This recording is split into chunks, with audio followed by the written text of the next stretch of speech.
നമസ്കാരം. പ്രവാസി മലയാളിയുടെ എല്ലാ പ്രേക്ഷകർക്കും ചെറിയ പെരുന്നാൾ ആശംസകൾ. ഗൾഫിൽ ഇന്ന് സന്തോഷ പെരുന്നാൾ.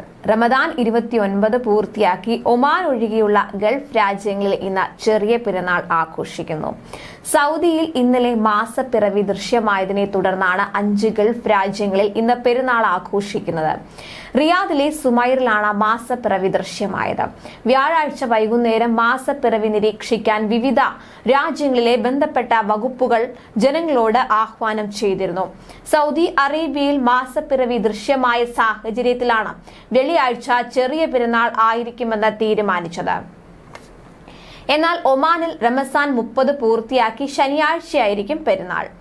അതിരാവിലെ തന്നെ വിശ്വാസികൾ പെരുന്നാൾ നമസ്കാരത്തിനായി ഈദ്ഗാഹുകളിലേക്കും പള്ളികളിലേക്കും എത്തി.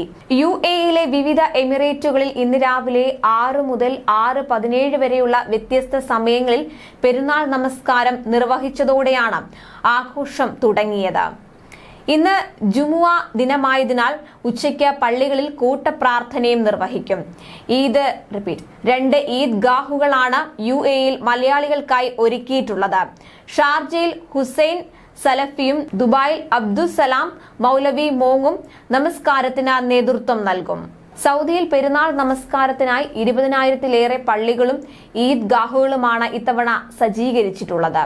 മഴ പെയ്യാൻ ഇടയുള്ള സ്ഥലങ്ങളിൽ ഈദ്ഗാഹുകളിൽ നമസ്കാരം ഉണ്ടായിരിക്കില്ലെന്നും പകരം പള്ളികളിൽ മാത്രമായിരിക്കും നമസ്കാരം നടക്കുകയെന്നും ഇസ്ലാമിക കാര്യ മന്ത്രാലയം നേരത്തെ തന്നെ അറിയിച്ചിരുന്നു.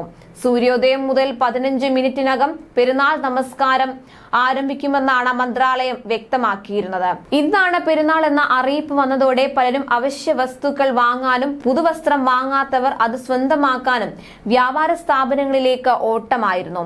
പലയിടത്തും പുലർച്ചെ വരെ റോഡുകളിൽ വാഹനങ്ങളുടെ തിരക്ക് അനുഭവപ്പെട്ടു.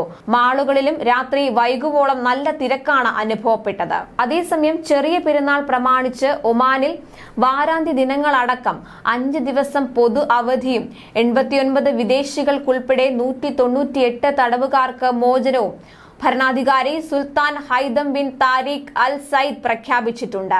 അവധിക്ക് ശേഷം ചൊവ്വാഴ്ച ഏപ്രിൽ 25 മുതൽ സർക്കാർ സ്വകാര്യ സ്ഥാപനങ്ങൾ പ്രവർത്തിച്ചു തുടങ്ങും. അറബ് ഇസ്ലാമിക രാജ്യങ്ങളിലെ നേതാക്കൾക്കും ജനങ്ങൾക്കും ഈദുൽ ഫിത്തർ ആശംസകളും ഒമാൻ ഭരണാധികാരി കൈമാറി. കൂടുതൽ പ്രവാസി വാർത്തകൾക്കായി ഈ ചാനൽ സബ്സ്ക്രൈബ് ചെയ്യുക.